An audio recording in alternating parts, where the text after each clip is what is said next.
What did you hope to see happen when you started your podcast? Or if you haven't started a podcast, what would you like to see happen? Do you have a goal for your reach or cultural change or growth, personal growth or money or something like that? Today, we're going to talk about goals and wins. What's happening, podcasters? This is 1000 Podcasters, and I'm Brian Ensminger. I'm a podcaster and a podcast editor, and I want to see you be successful with your podcast.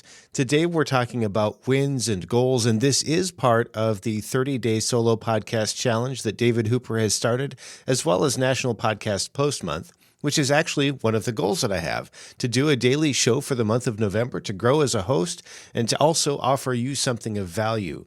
And it's important to have goals and also to celebrate any progress that we make toward them.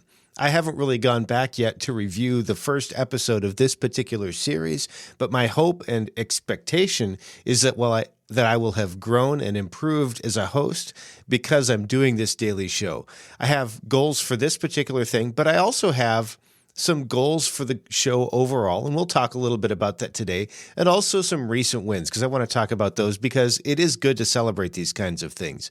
So let's rewind the tape a little bit, maybe 6 months or so. We're back in March or April, sometime early this year, and I was part of the One Funnel Away Challenge. I was doing that along with a friend who encouraged me to do that, and as I was working on that funnel building process, I was wanting to use the whole process to promote the Christian Podcasters Summit, which I was taking part in. It wasn't my summit, but I was speaking there, and I wanted to help drive traffic to that because I wanted it to be valuable. So I thought, well, I'll use this particular exercise that I'm going through, the One Funnel Away Challenge, to drive some of that traffic. Well, about a week or so in, all of a sudden there was this assignment to start creating content, to learn how to tell a story and to improve as a communicator.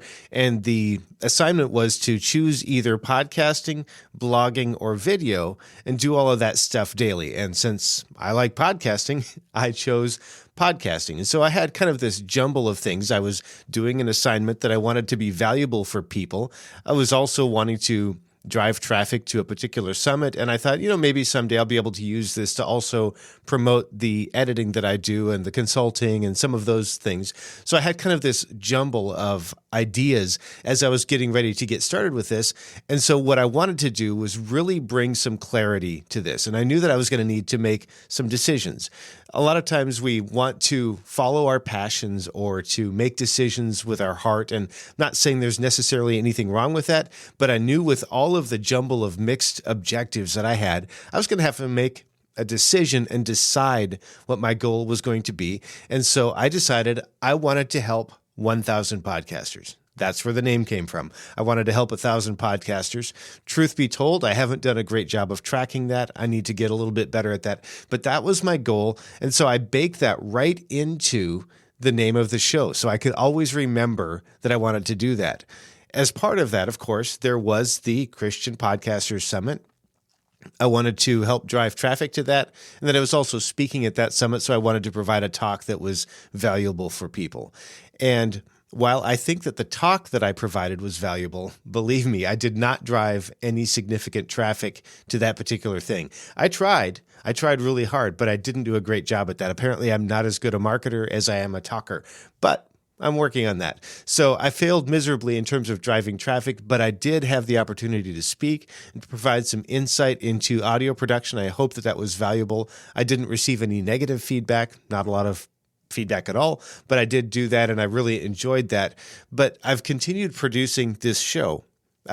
I'm not doing it, or I wasn't doing it daily for quite some time. In fact, sometimes it was every couple of weeks. I was trying to stay consistent with it. But if you've ever managed multiple shows, it's a lot to do. I've got my regular show, the Engaging Missions show, as well as this particular show. And then I edit for a few shows as well. I think right now I'm up to about 6 shows that are in active production, a couple of them that are kind of paused right now. So I've got a number of shows that I edit in addition to what I do. And it's just been quite a bit to do.